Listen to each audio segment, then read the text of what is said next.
Chapter 10 is going to be focused on the anatomy of the muscular system. So we're going to look at how muscles are shaped and look at most of the location and structure of the muscles throughout the body. So what are some functions of muscle? Muscle is obviously used in movement. So you use skeletal muscle to move your body, you use cardiac muscle to move your blood, you use smooth muscle to move tons of other stuff throughout your body. For stability, so we have muscles that help hold our skeleton up.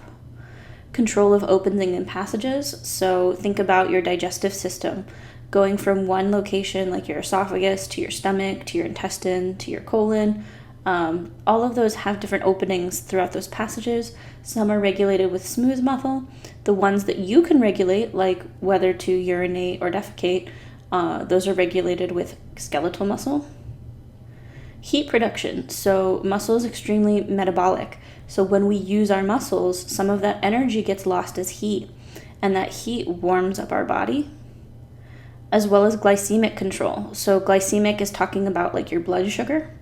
So we store glycogen in our muscles, and it's right there at the ready for fast energy. So when your muscles start working, they can use some of that glycogen to immediately fuel a few seconds worth of heavy energy. So this chapter is going to focus on skeletal muscle, and you can see we've got a large skeletal muscle here, and the skeletal muscle is typically wrapped in these connective fibers, connective tissue fibers. And there are different wrappings at different levels in the hierarchy. So you can see down here, we have a single muscle fiber. So this is one muscle cell, and it's a really long cell. So these are going to extend from all the way into the picture, all the way out of the picture. So this is a single muscle cell called a muscle fiber. The endomysium surrounds each individual muscle fiber. So there is a connective tissue wrapping that surrounds each one of these muscle fibers. And that would be called the endomysium. Endo means inside, so the innermost wrapping. When you put a bunch of muscle fibers together into a group, they're considered a muscle fascicle. So all of these fascicles are wrapped together, and you can see this a little better here. This connective tissue wrapping is called the perimysium. Peri is like peri, it goes around, like perimeter. So a perimysium goes around a fascicle. And then when we put many muscle fascicles together, so you can see here's a fascicle, here's a fascicle, here's a fascicle. When we put them together, we create what's called when we put them together, it creates the entire muscle. So the entire muscle is made up of many teeny tiny fascicle bundles. And the entire muscle is surrounded by epimysium. So that's this outer connective tissue layering. It should be right here. Epi means above. So the outermost connective tissue is the epimysium surrounding the entire muscle. Sometimes our muscles are lying very close to adjacent muscles, or sometimes we even have muscles like the biceps, which have two separate muscle heads. And so sometimes in between adjacent muscles, we have another connective sheath here called the fascia. So fascia is a generic term for the connective tissue that separates two muscles that are adjacent or next to each other. Muscles can be found in different shapes, and so all of these different shapes are going to determine which way the muscle can pull and how strong it is. So the muscle shape you're probably most familiar with is called fusiform, and fusiform is going to taper down into a tendon at two ends and then be wider here in the middle. The wide central part of a muscle is called the belly. So something like the biceps brachii on your arm, it tapers to a tendon to attach to the humerus. It tapers to a tendon to attach to the forearm, and then it pulls on the arm. These are only going to pull in one direction, right, along this parallel axis. They're going to shorten. We also have parallel muscles. So for example, the rectus abdominis is what you can see here. The fibers of these pretty much remain parallel the whole time. These don't taper down at any one end. They have a very blunt attachment at both ends. And so this is called parallel. Another parallel muscle would be the sartorius. A triangular muscle is kind of a mix between these both. It's going to have a really blunt end at one end, and then it's going to neck down into a tendon at the other end. So this example is the pectoralis major. So over here we would have the sternum, and then over here you have your arm. And so it's a very blunt attachment to the sternum, and then it has to kind of neck down to this to get through the armpit and attach to the arm. And then we have a whole group of muscles called pennate. And a pennate muscle will have a central tendon, and the muscle fibers are going to come off of that at some angle. So uni means one, which means I have one central tendon and only one fiber set direction here. Bi means two. So here I have one central tendon, but now I have two different muscle fiber directions coming off of this. It looks almost like a feather. And then multi means many. So now I have many central tendons and then many pieces of muscle coming off at an angle from that. And the advantage of these pennate muscles, even though the fibers are relatively short, because they're angled like this, we can fit more fibers in one area, and it's actually going to increase the strength just because you can fit more muscle per a small area. And then we have circular muscles, which this one's pretty easy. It's got a circle shape to it because it's going to typically go around a structure.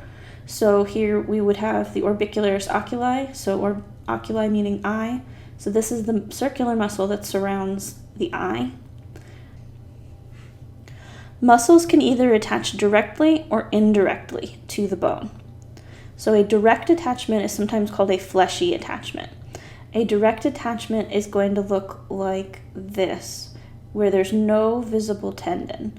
It's kind of a blunt attachment.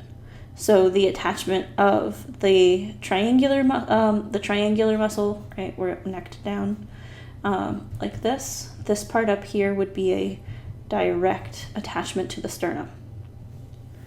An indirect attachment is anything that uses an obvious tendon. So here we've got an indirect, indirect, indirect. And on that triangular muscle, the indirect is down here where it uses an obvious tendon. So those are the types of attachment. And these attachment points have different names, either origin or insertion. Usually the origin is the stationary attachment and the insertion is the movable attachment. So if you put your arm out and flex your arm, right, your biceps brachii. So here's your biceps brachii right here. There's one attachment up here to the humerus. So it's going to attach to a tendon right here to the humerus. That's one attachment point. And the other attachment down here is going to be to the radius. So that's the other attachment point. There's always going to be at least two. So put your arm out and contract your biceps brachii, right? Flex your arm. Which bone is moving, the humerus or the radius? The humerus stays put as you pull the radius in towards the humerus. So the stationary in this case would be the humerus, and the movable in this case would be the radius. Most of the time, and this is not 100% of the time, but most of the time the origin is medial and the insertion is lateral or distal, medial or proximal. And this works too on your arm. So if you put your arm out in anatomical position, the humerus is proximal to the body and the radius is distal to the body, and so that fits this as well. There are a few exceptions to that obviously, but it's generally going to work. Muscles can also be classified into functional groups. So let's use our example of the biceps brachii again. So an agonist is our prime mover. So this would be whatever muscle we're talking about. So in this case, that would be the biceps brachii. A synergist is any muscle that's going to help. So you can think of agonist as my protagonist of my story, and then my synergist is going to be like my sidekick. That's a sidekick. So in this case, we've got our prime mover here, and its function is going to be to flex the radius. A synergist would be right here, this brachioradialis, because it also helps to flex the arm, the forearm. An antagonist, just like we learned in English class, is the villain or the opposer. So in this case, this is going to be the triceps, because it's going to have an opposite movement. So the triceps extends the forearm instead. So it's going to be on the opposite side of the arm doing the opposite movement. A fixator, I don't have any in this image, but a fixator is going to help prevent the bones from moving. So a fixator is going to be kind of a stabilizing muscle that's going to keep two bones from moving relative to each other. The rest of this chapter is going to go through specific muscles, and you're going to notice that these names of these specific muscles are very different probably than what you've previously learned. They're mostly based on Latin or Greek root words, but if you take a moment with each muscle name to really break down what each thing is talking about, a lot of the times they make sense. So we have a muscle called the depressor labii inferioris. So it depresses, which is going to lower the labia inferioris, which is the lower lip. Right, so that's going to be right down here. So these kind of make sense. Depressor, lower, inferioris means bottom, labii means lip. There's another one on the hand, the flexor digiti minimi brevis. Brevis means that it's a short muscle. Brevis or brief, right? Short muscle. Flexor means it's going to flex, so those are going to go together. And the smallest finger, digiti minimi. Digit is what we call our finger. Minimi meaning the smallest digit.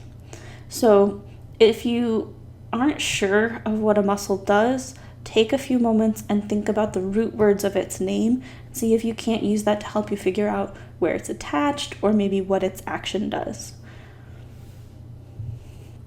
So take a moment and reflect on the 5 different muscle